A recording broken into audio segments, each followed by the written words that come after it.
Okay, let's move on to vitamins. This is a video to help people who are sitting board exams and to review and revise the vitamins, the water soluble, fat soluble, what they do. Just enough, I feel like, you know, all of these exams, maybe there's only one or two questions on vitamins as well, but you really need to know them. There's so many areas that you need to cover that really are quite large and just a couple of questions, but all of them add up, so you really need to be confident in all of them.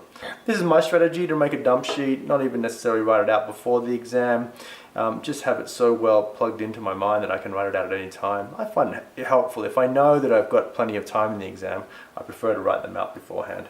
That just kind of releases a lot of the information that is churning around in my head before these exams. It's a phenomenal amount of information that goes into this exam. This one I'm talking about is a biomedicine exam for the NCCAOM to get your license for acupuncture and oriental medicine.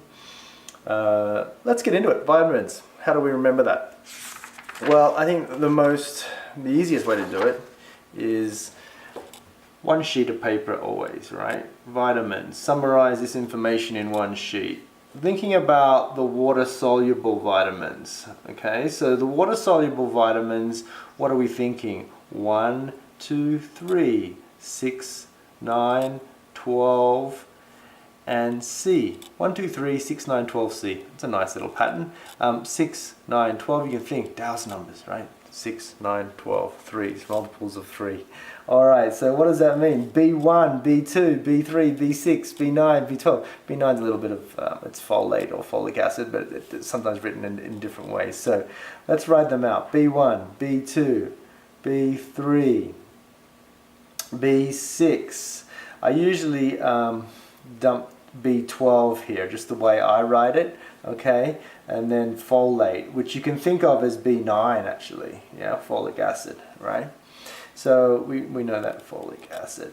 Let's make sure that I write here vitamin C as well, a very important vitamin, particularly related to scurvy. It's called ascorbic acid. So I'm not so much that interested in this area right now to understand the sources of the vitamins. In that case, I'm really at this stage just really looking into the deficiencies and toxicities and the names. I think that's really the keys in the question. So I don't really go into a lot of the source and the function of these vitamins. But through the deficiencies and the excesses or toxicity, you'll discover a lot of the functions. Okay, I'm going to write here, and then here I'm going to put the fat-soluble vitamins, which KADE is the code for, right? CADE. So B1, thiamine. That's pretty easy. Riboflavin, number 2. I find that difficult to remember the name of that. I think of Ribena. I used to drink that in Australia. I'm not sure if that helps you. B3 is niacin, a big one, right?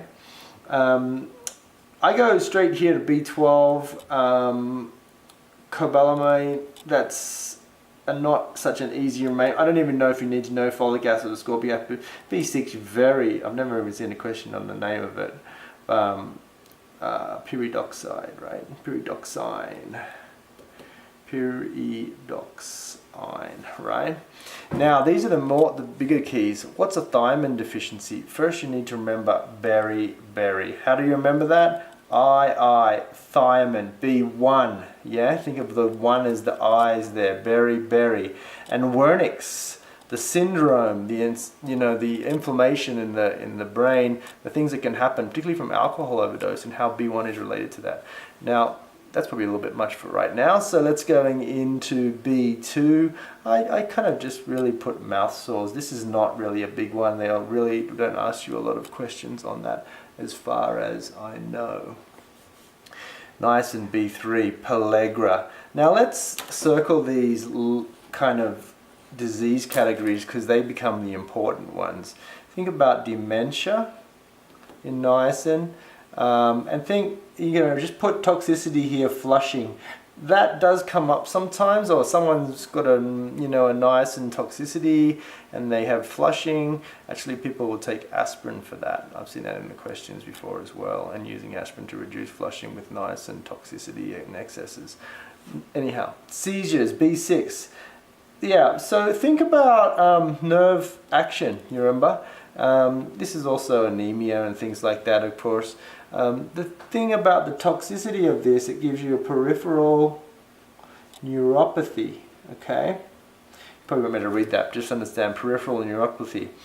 This one, think about B6 is mainly related to these peripheral neuropathies and seizures, and the physical movement involved with deficiencies of B6. B12, the first thing you must think of is what we call pernicious anemia.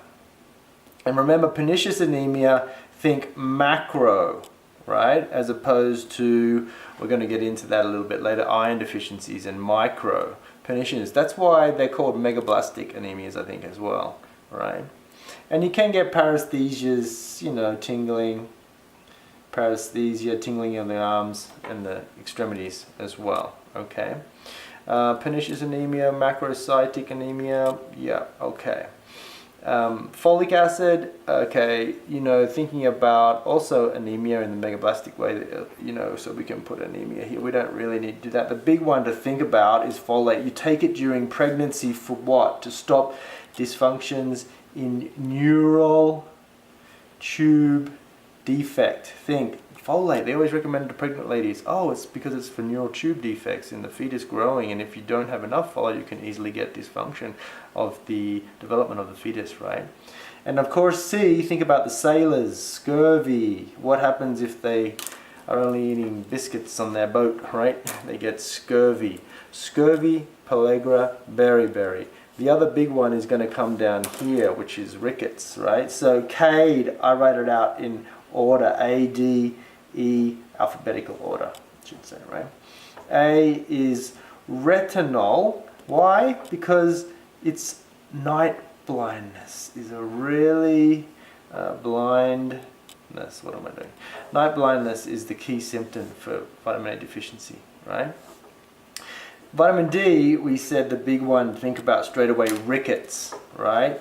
You can think of osteopenia, and you can think of toxic wise, you can think renal failure, yeah.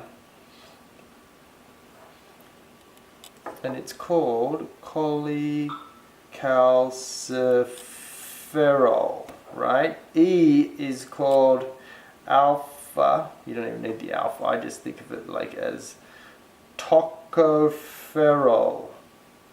He's tropo and he's ferrol. Tocopherol, right? Phyloquinone. Think of quinone, phyloquinone.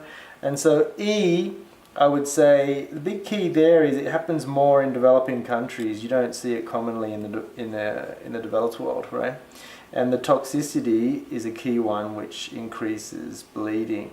Now it's difficult because here the deficiency increases bleeding, and a lot of questions that are about increasing bleeding are about deficiencies of vitamin K. But if you're talking about toxicity of a vitamin, then you've got to think vitamin E, right?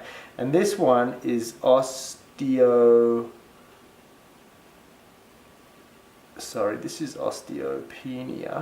And this one is osteomalacia, the softening of the bones, right? That's kind of a key to remember those two differences. I'm not going to go into details at the moment. Sometimes under here, what I also do is the anemias, like aplastic. I just use a different pen here. Hemolytic. Think of these two as kind of related to toxins, even like excess benzo use or radiation. Radiation is more aplastic, but think of those two as toxic, right? Think of iron deficiency as more a dietary or an injury kind of anemia. Pernicious, which was the B12 deficiency, pernicious is the B12, right? And think of that as a malabsorption thing, or they're not absorbing B12, right? And then the two others are the sickle cell and what, I can never pronounce this one very well, which is the thalassemia, right? Thalassemia. Now those two, just think of more genetic disorders. Sickle cell, okay, the lifespan of a red blood cell is usually 120 days. Sickle cell is a genetic disorder, and the lifespan of those cells only lasts less than 20 days usually. Yeah. So thinking about and just trying to understand them and just trying to group them together. There's all this random information. You look them up, and then how do you remember them? Put them all together in a little package. Look at them, see where they sit, see how they're related. And remember that these questions, it's not that even if you don't answer a vitamin question correctly, this is a wasted time. This is actually the analytical information that you need to know to get to the higher level of connecting this information later about seizures and paresthesia and about ideas that are then linked to the vitamins. To be honest, in acupuncture and Chinese medicine, we don't really use these terms or these kinds of functions in toxicity and things, but from a biomedical understanding, they really start to involve vitamins into the overall function of the human body now, almost like functional medicine, right? So it's helpful, it's just another perspective, and let's face it, we've got to know it for the exam, so let's just do it. Let's just be obedient and do it. All right, thank you. Good luck.